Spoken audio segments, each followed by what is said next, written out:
વીર નર્મદ દક્ષિણ ગુજરાત યુનિવર્સિટી જે ફરી એકવાર વિવાદમાં આવી છે અને યુનિવર્સિટીએ વધુ એક છબરડો કર્યો। ઓનલાઈન પરીક્ષાના પેપર મોકલતી એજન્સીને અહીંયા બેદરકારી જોવા મળી।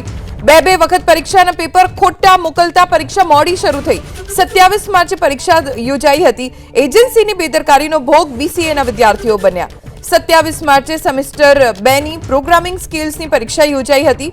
ऑनलाइन पेपर मोकलती एजेंसीए બે વખત ખોટા પેપર મોકલ્યા। 2:30 વાગે શરૂ થનારી પરીક્ષા 3:30 વાગે શરૂ થઈ। બેદરકારી છતાં યુનિવર્સિટી એજન્સી સામે કોઈ કાર્યવાહી નથી કરી। વિદ્યાર્થીઓનો સમય બગડ્યો। તેમને 2:30 વાગે શરૂ થનારી પરીક્ષાના પેપર 3:30 વાગે મળ્યા અને તેના કારણે પરેશાની પરીક્ષાર્થીઓને થઈ। ઓનલાइन पेपर મોકલતી એજન્સીએ એકવાર નહીં બે વખત પેપર ખોટા મોકલ્યા અને છતાં યુનિવર્સિટીએ આ એજન્સીની સામે કોઈ જ કાર્યવાહી નથી કરી।